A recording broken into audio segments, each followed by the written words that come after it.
Amen. Hallelujah. Mga minamahal, tayo muna dumalangin sa ating pinakamamahal na Panginoong Sus at upang tayo po'y gabayan pagpalain ng ating napakabait na Diyos sa kanyang mga salita, mga minamahal. Amen. Hallelujah. Dakilat mapagpala naming Ama sa langit, aming Diyos na makapangyarihan sa lahat. Muli, mahal na Panginoon, dakilang pribilehiyo o Diyos na kami nariritong muli amang banal sa iyong paanan. Dakilang Diyos upang magpahayag ng iyong banal na salita sa aming mga kababayan. Dakilang Diyos, sa ganang amin wala kaming magagawa amang banal. O Diyos, hallelujah, hindi kami karapat dapat. Ngunit salamat o Diyos, hallelujah, Lord God, mahal na Panginoon. Tinawag mo kami upang mangaral ng iyong mga salita o Diyos at sa pangunat panalangin. Ang beloved Honorable Pastor Will Estrada Almedo, Diyos, hallelujah, Lord God, gabayan mo kami amang banal. Mahal na Panginoon, buksan mo pangunawa, puso ng aming mga kababayan sa gabing ito, God, tungo sa kaligtasan. Anoint thy word, O God, make them believe. In the name of Jesus we pray. And we bind the power of darkness right now, unbelief and doubt, cast out in Jesus' name. In Jesus' name. Amen. Praise God. Purihin natin dakilang Diyos, mga kapatid.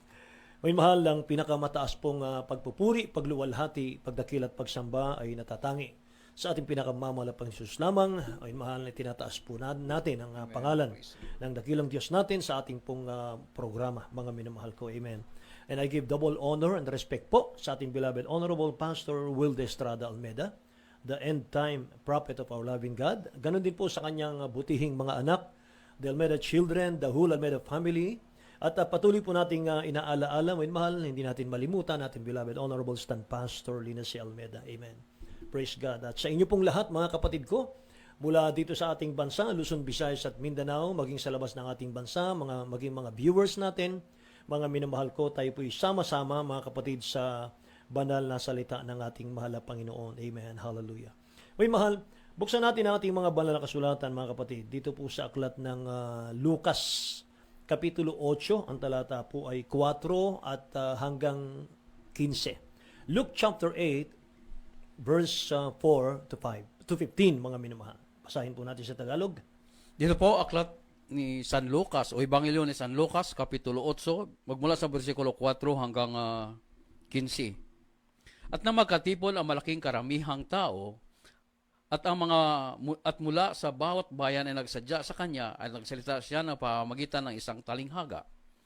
Ang magasik ay yumaon upang magasik ng kanyang binhi at ang kanyang pagasik, ang ilan ay nahuhulog sa tabi ng daan at nayapakan at ito'y kinain ng mga ibon sa langit. At ang iba'y nahulog sa batuhan at pagsibol ay natuyo sapagkat walang halumingbing. At ang iba'y nahulog sa mga dawagan at tumubong kasama ang mga dawag at yaoy nininis. At ang iba'y nahulog sa mabuting lupa at tumubo at nagbunga ng tig-100. Pagkasabi niya ng mga bagay nito, siya ay sumigaw. Ang may pakinig ay ipakikinig, ay makikinig. Amen. At tinanong siya ng kanyang mga alagad kung ano kaya ang talinghagang ito.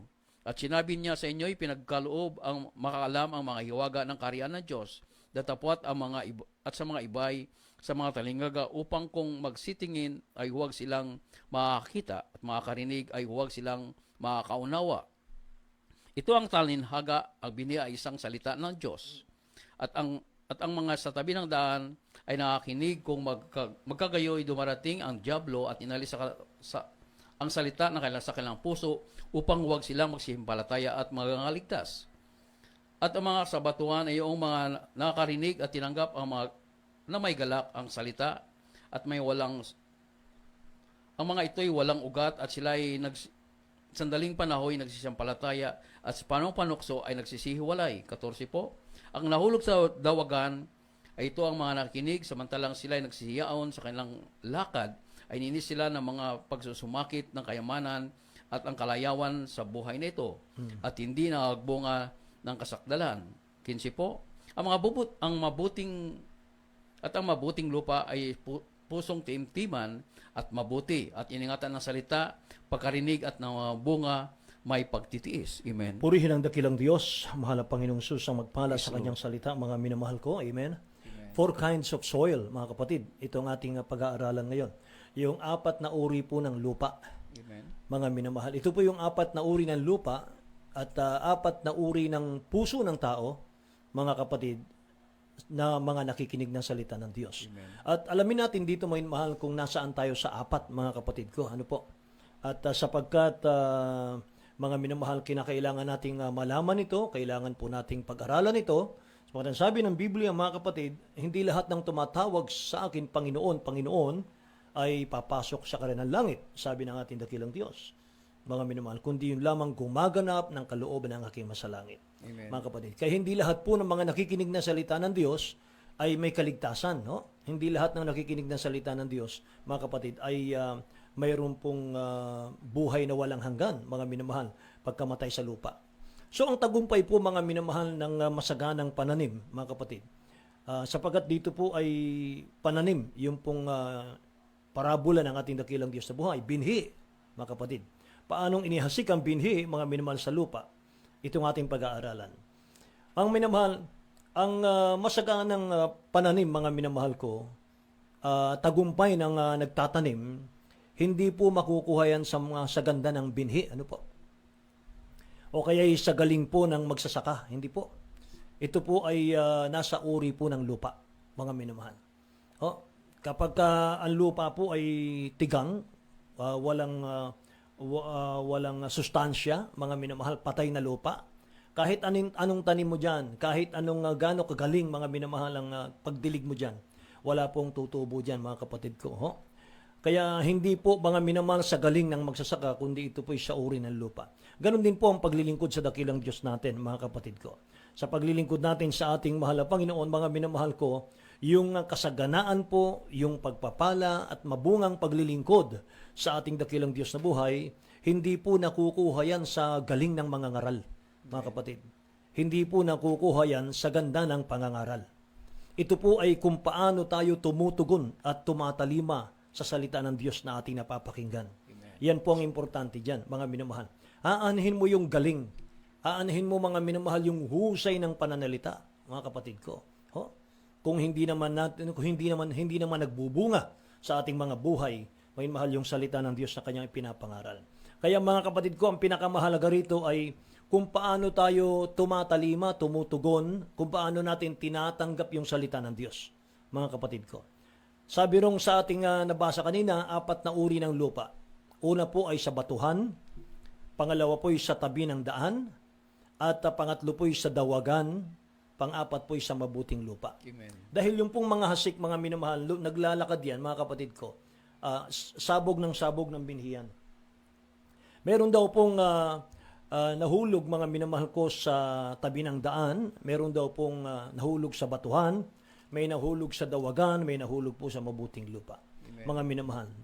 Ang 4 na uri na ito, mga minamahal, itinulad po ito ng dakilang Diyos sa 4 na uri ng taong nakikinig ng salita ng Diyos, mga kapatid. Tandaan po natin ito, mga minamahal. Sabi po ng Isaiah chapter 55, verse 10 and 11, mga minamahal ko, ang salita ng dakilang Diyos natin, hindi po babalik sa Kanya ng walang bunga. Kapag Kanya pong inihasik sa tao, kapag Kanya pong isinaboy, mga minamahal, ang salita ng Diyos sa tao, mga kapatid, tatanggapin lahat ng tao yan eh. Pakikinggan lahat ng tao yan, lalo na itong sa ating bansang Pilipinas, mga minamahal ko. The only Christian country in Asia, mga kapatid. Yung lahat ng Asian country, mga minamahal ko, ay lahat po halos, mga minamahal ko, ay makikita nating talagang hindi po talagang totoong pagsamba, yung kanilang pagsamba. Kaya meron po, mga minamahal, meron po tayo, mga kapatid ko, katangian bilang mga Pilipino, mga minamahal, na kapag napakinggan mo ang salita ng Diyos, mga kapatid, ay tinatanggap agad natin. Pinapakinggan ka agad natin, minamahal. Ang tanong po, mga kapatid ko, pagkatapos nating mapakinggan, ano po yung ating response? Ay sabi ng Isaiah 55, verse 10 and 11, basahin natin. Dito po, aklat ni Isaias, Kapitulo 55, versikulo 10 hanggang 11. Sapagkat kung paano ang ulan ay lumagpak at ang nyibi ay mula sa langit, ay hindi bumabalik doon, kundi dinidilig ang lupa. At pinagsisibulan at pinatutubuan ng halaman, at nagbigay ng binhi, maghahasik, at pagkain sa mga ngain. 11. Maging gayon ang aking salita na lumalabas sa bibig ko, hindi babalik sa akin na walang bunga, Right. kundi gaganap at kinalulugdan ko at giginhawa sa bagay na aking pinagsuguan. Amen. Purihin po ang ating dakilang Diyos, mga minamahal. Tingnan niyo mga kapatid ko. Sa verse 10 po ay sabi rito, mga minamahal, kung paano ang ulan ay lumalagpak, ang sabi rito, mga kapatid. No? Ang yebe mula sa langit at hindi bumabalik doon, kundi dinidilig ang lupa Amen. at pinasisibulan at pinatutubuan ng halaman, mga kapatid. Ito na. Oh. At nagbibigay ng binhi sa manghahasik at pagkain sa mga ngain. Amen. Mga minamahal. Magiging gayon ang salita ko, sabi niya, mga kapatid. Magiging gayon ang salita ko. Hindi babalik sa akin na walang bunga. Amen. Amen. Kaya mga minamahal, yan po ang napakahalaga, mga kapatid ko, na dapat po nating maunawaan. Ang salita po ng dakilang Diyos, mga minamahal, ito po ang magdadala sa iyo, mga minamahal, sa kaginhawaan. Amen. Ang salita ng mahal na Panginoon, ito po ang magdadala sa iyo, mga minamahal, para itaas ka mula sa iyong kahirapan, mga minamahal. Hanguin ka dyan. Oh, ikaw po pasaganain ang ating pinakamamahal na Kristo. At kung meron kang sakit karamdaman ngayon, mga minamahal ko, ang salita ng dakilang Diyos, ito po ang magbabangon sa iyo mula sa iyong karamdaman. Mga minamahal. Ito po ang magpapagaling sa iyo, mga kapatid ko. Thank you, Lord. Paano, mga minamahal, kung ang pagtanggap natin sa salita ng Diyos, mga kapatid ko, ay hindi katulad ng inaasahan ng dakilang Diyos natin, mga kapatid. Oh, mga minamahal, sabi ng talatang ito, ang salita ng Diyos, hindi babalik sa ating dakilang Diyos na walang bunga. Kapag ito'y pinahalagahan natin, pagpapala po, mga minamahal, ang babalik sa atin. Kapag ito'y hindi natin pinahalagahan, mga minamahal, galit po ng Diyos. Mga kapatid ko, ang ibabalik niya sa atin. Hallelujah. Tingnan natin ang Deuteronomio, Kapitulo 30, chapter 30, verse 9 and 10. Mga minamahal, pagpapala po, pag sumunod tayo sa salita ng Diyos. Tingnan niyo. Dito po, aklat ng Deuteronomio 30, versikulo 19 hanggang 10. At pasaganain ka ng Panginoon mong Diyos sa lahat ng gawa ng iyong kamay, sa bunga ng iyong katawan, at sa anak ng iyong bakahan, at sa bunga ng iyong lupa, at sa ikabuti, at sapagkat pagagalakin ka uli ng Panginoon sa ikabuti mo, gaya ng kanyang igigalak sa iyong mga magulang. 10 po. At iyong susundin ang tinig ng Panginoon mong Diyos upang tuparin mo ang kanyang mga utos at ang kanyang mga palatuntunan at nasusulat sa aklat na ito ng kautusan. Kung ikaw ay manong balik sa Panginoon mong Diyos ng iyong buong puso at ng iyong buong kaluluwa. Amen. Purihin ang dakilang Diyos, mga minamahal. Pangako ng dakilang Diyos yan Pasasaganain tayo ng ating pinakamamahal na Panginoon. Praise the Lord. Sa lahat ng gawa ng ating mga kamay, mga minamahal ko. Sa bunga ng ating katawan, mga minamahal, at sa lahat ng ating mga hayupan, mga kapatid, lahat ng ating mga ari-arian, pagpapalain po ng ating pinakamamahal na Panginoon. Ito po ay mga minamahal, kumporme yun, mga kapatid ko, ayon sa ating pagsunod, mga minamahal ko. So bakit may mga Kristiyano pong pinagpapala, mainit na naglilingkod sa dakilang Diyos, mabungang mananampalataya, malago ang kanilang espiritual? Meron din ang mga mananampalataya ng dakilang Diyos na miserable ang buhay. Ang iba po hindi nagpapatuloy sa paglilingkod sa ating mahal na Panginoon. Ang sagot po dyan, mga kapatid ko, kumporme sa nakikinig ng Word of God. Ito po ay kung paano tayo tumutugon sa salita ng Diyos na ating napakinggan. Mga minamahal, isa-isahin po natin. Mga kapatid ko, isa-isahin po natin yung sinasabi ng ating nabasa kanina. 4 kinds of soil. Ang una po ay nahasik sa tabi ng daan. Yung binhi, mga minamahal, na itapon sa tabi ng daan, mga kapatid. Isang uri ng Kristiyano yan, mga minamahal. Ang ibig sabihin niyan, yan po'y Kristiyanong tumanggap ng salita ng Diyos, pero careless. Hindi po maingat, mga minamahal ko. Careless hearer po yan. Sabi ng verse 12 na ating nabasa kanila, mga minamahal, sa ating key verses, hindi nagbunga. Tinuka raw ng ibon. At yan po'y nabaliwala. Ibig sabihin, Kristiyanong pagkarinig ng salita ng Diyos, mga minamahal, paglabas sa bahay-sambahan, tinuka ng dyablo yung salita ng Diyos na kanya napakinggan. Hindi po niya iningatan, hindi po niya isinulat, mga minamahal, hindi po niya isinulat, mga kapatid, sa notebook para nang sa ganun ay mga minamahal, ma-preserve niya, mga kapatid ko. After 10 years, pwede niyang basahin yun. Pwedeng basahin ng anak mo yun. Pwedeng basahin ng apo mo yun, mga minamahal ko. Amen. Ganyan, mga minamahal, kahalagang Word of God, mga kapatid ko. Sabi ng 12, hindi nagbunga, tinuka ng ibon, mga minamahal, hindi iningatan, hindi sinunod, binaliwala ang salita ng Diyos. Yun po yung nahasik sa tabi ng daan, mga minamahal. So paano natin may ingatan ang salita ng mahal na Panginoon, mga kapatid? Sa Psalms chapter 119 verse 11, mga minamahal, si King David sinabi niya to. Dito po, mga awit, 119, versikulo 11. Ang salita mo'y aking ingatan sa aking puso upang wag akong magkasala laban sa iyo. Amen. Ang mga salita mo'y iningatan ko sa aking puso upang ako'y huwag magkasala laban sa iyo. Amen. Yan po, mga minamahal. Ganyan kahalaga, mga kapatid ko, ang salita ng ating mahal na Panginoon. Ano po? Kaya mga kapatid, ano sabi ng Joshua chapter 1 verse 8? May mahal, ang salita raw ng dakilang Diyos, kinakailangan po i-meditate ito Amen. day and night, may mahal, sa huling bahagi ng talatang ito, mga kapatid ko, upang ang ating huling wakas, may mahal, ay mag-prosper. Tingnan nyo. Dito po, aklat ng Joshua, Kapitulo 1, versikulo 8. Ang aking aklat na ito ng kautusan ay huwag mawawalay sa iyong bibig, kundi iyong pagbubulayan araw at gabi, upang iyong masunod at gawin ang ayon sa lahat na nakasulat dito. Sapagkat kung magkagayoy, iyong pagiginawahin ang iyong lakad at magkagayoy magtatamukan ng mabuting kawakasan. Amen. Nang sa gayon, magkakaroon ka ng mabuting kawakasan, Amen. mga Praise minamahal. the Lord. Oh, magkakaroon ka ng magandang kawakasan sa mundo, Thank you, Lord. mga kapatid. Amen. Praise Hallelujah. Purihin ang ating mahal na Panginoon. Ang hirap, mga minamahal, kung isinilang kang... alam nyo, meron po ako narinig, mga minamahal, sabi niya ay, hindi mo kasalanan na ikay isinilang na mahirap. Pero kasalanan mo na kung ikay mamatay ng mahirap. Kasi mga minamahal, yung gospel, yung ebanghelyo, masaganang pagpapala. Ang pangako ng dakilang Diyos dito. Kaya sabi nung nabasa natin, mga minamahal, sa huling wakas ng iyong buhay ay pasasaganain ka ng ating mahal na Panginoon, mga kapatid ko. Ano po?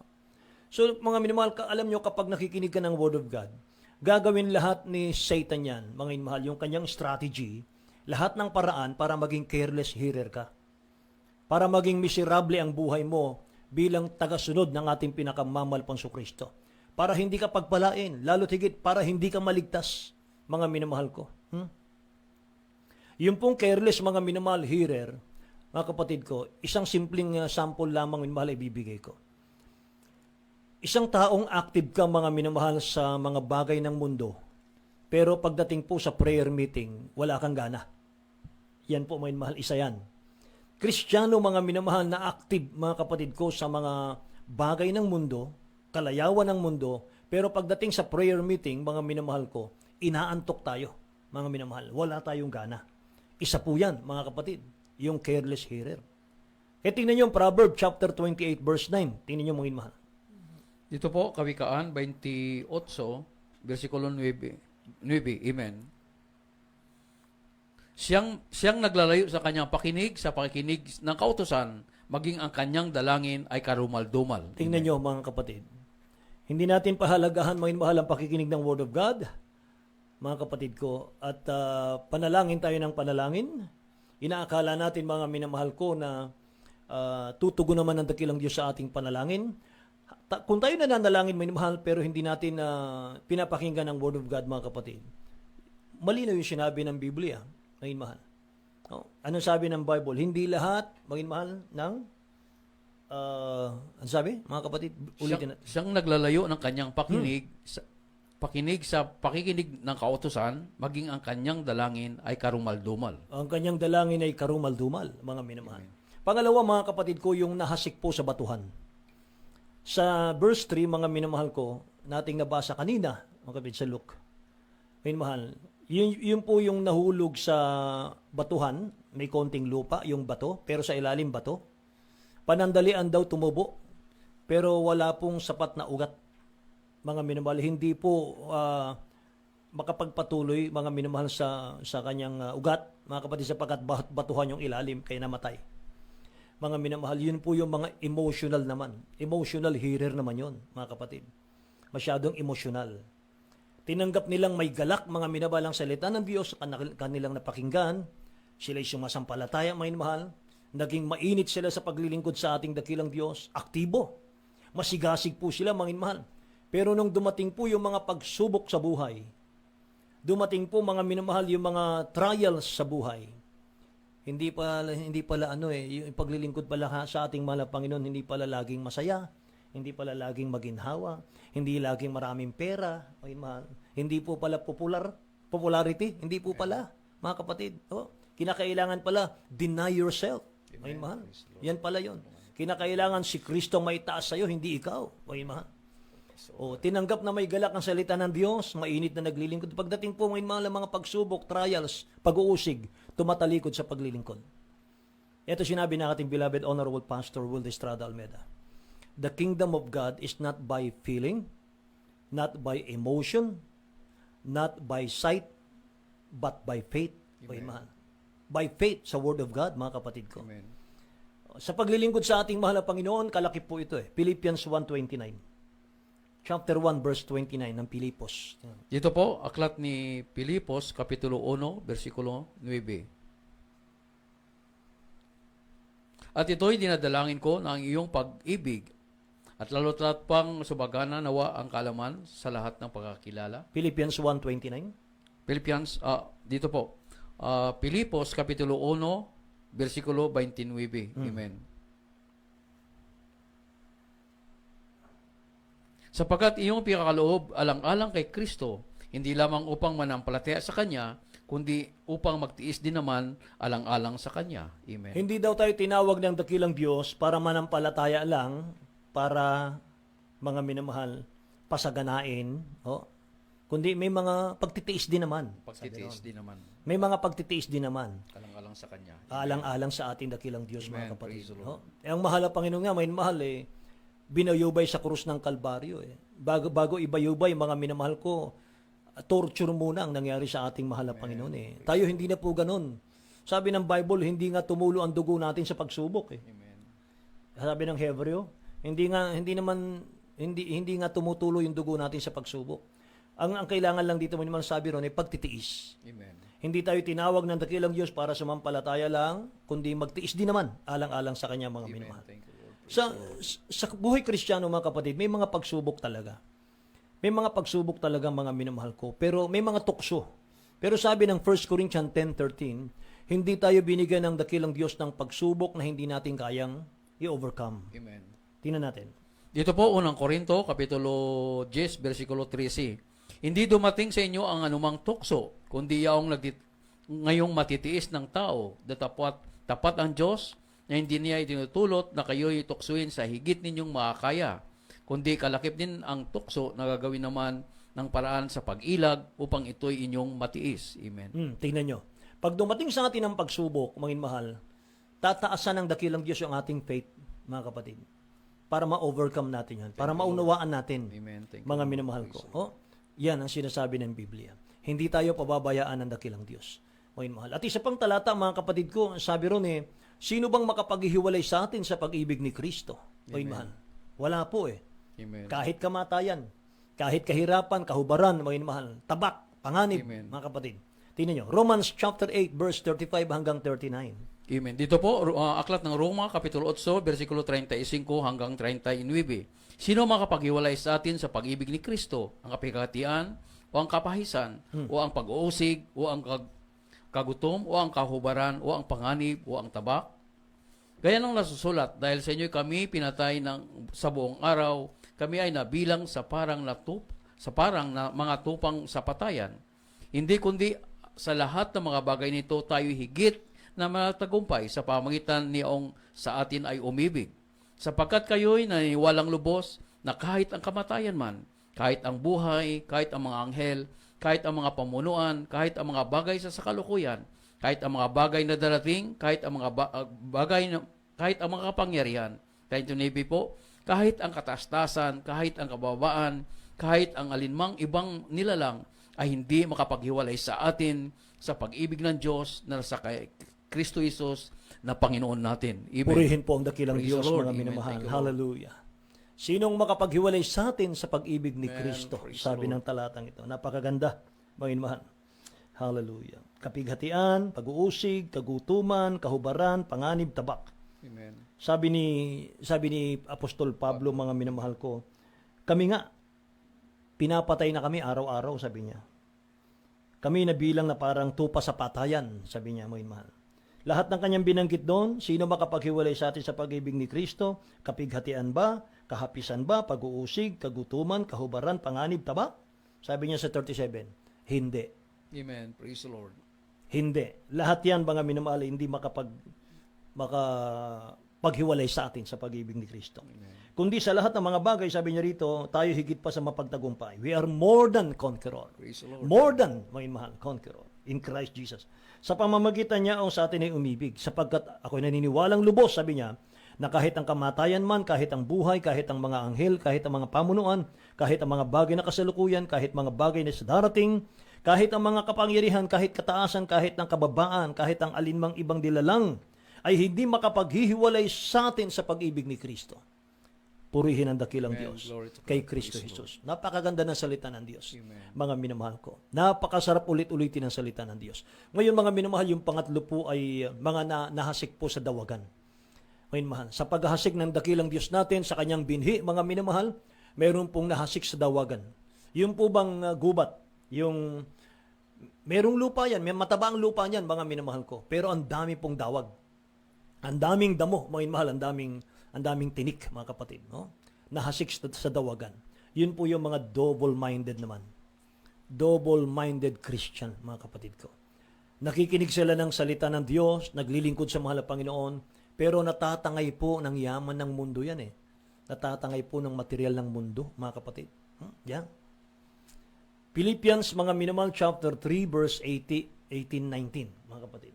Philippians chapter 3, verse 18 and 19. Dito po, aklat ni Pilipos, kapitulo 3, versikulo 18 hanggang 19. Sapagkat marami ang mga nagsisilakad na siyang madalas aking sinasabi sa inyo, na gayo'y sinasabi ko sa inyo na may pag-iyak, na sila ay mga kaaway ng krus ni Kristo. 19 po, na ang kanilang kahinatnan ay ang kapahamakan, na ang kanilang Diyos ay ang tiyan, at ang kanilang kapurihan ay nasa kanilang kahihiyan, at nag-iisip ng mga bagay na naukol sa lupa. Amen. Na yun, mga minamahal ko. Yung mga Kristiyano, mga minamahal na hindi po talaga langit ang target, mga kapatid. Ang target lang, mga minamahal, yung Bagay ukol sa lupa. ukol sa lupa, mga minamahal ko. Yun. Yan ang delikado, mga kapatid. Hindi tayo makapaglingkod sa dalawang Panginoon, mga minamahal. Amen. Kayamanan, mga kapatid, ang Diyos. Isa lang dapat, mga kapatid ko. Kung ang dakilang Diyos ang ating sinasamba, dapat secondary, mga minamahal, yung financial para sa iyo, mga kapatid. Kaya mga minamahal, pang-apat po, mga kapatid ko, na uri ng lupa, yung mabuting lupa. Yung honest and good heart. Yan po, mga minamahal, ang napakaganda. Yung Kristiyanong tapat sa Diyos, masigasig maglingkod, mga minamahal, matiisin, nagtitiis, iniingatan ng salita ng Diyos, sinusunod, mga kapatid. Yan. Dapat, mga minamahal ko, sa apat na yan, nandun tayo sa pang-apat. Amen. Mga minamahal ko, mabuting lupa, mga minamahal, masaganang lupa, mga kapatid ko. Inaalaga ang lupa. Yung Kristiyanong honest and good heart, mga kapatid ko. Yan ang dapat, mga minamahal ko. So, mga minamahal, nawa po, mga kapatid ko, ay nakita po natin yung ating pong kalagayan, mga minamahal, sa apat na uri ng lupa na ating pong pinag-aralan sa gabing ito, mga minamahal. So, hawak po natin ang susi, mga kapatid, para tayo po yung magtagumpay sa buhay. At gagawin na lamang po natin, mga mahal, pagsunod sa kalooban ng dakilang Diyos, mga kapatid ko. Yan. Yan na lamang, mga minamahal ko. At mga minamahal, sa isang magandang awitin po ay mga minamahal, ialay natin sa ating mahal na Panginoon ang awiting ito. Amen. Praise the Lord. Amen.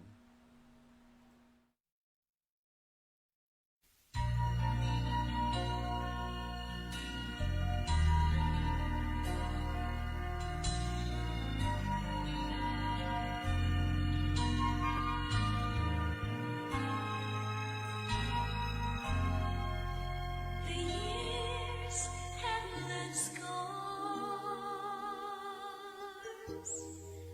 The scars have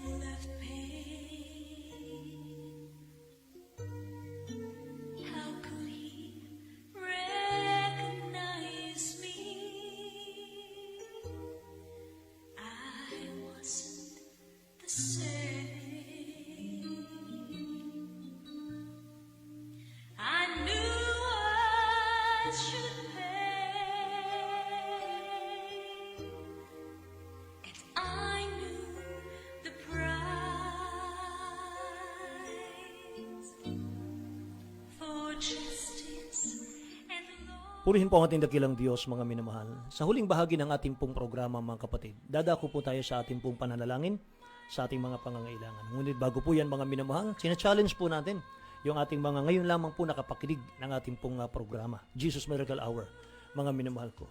Paglingkuran po natin ang ating mahal na Panginoong Sus, mga minamahal. Kailangan po natin siya sa ating buhay. Mga minamahal, wala tayong magagawa, mga kapatid, kung wala tayo sa ating mahal na Panginoon. At mga minamahal ko, ang paglilingkod sa dakilang Diyos, mga minamahal, hindi po sa religion made by men. Mga minamahal, nasa relasyon, mga kapatid.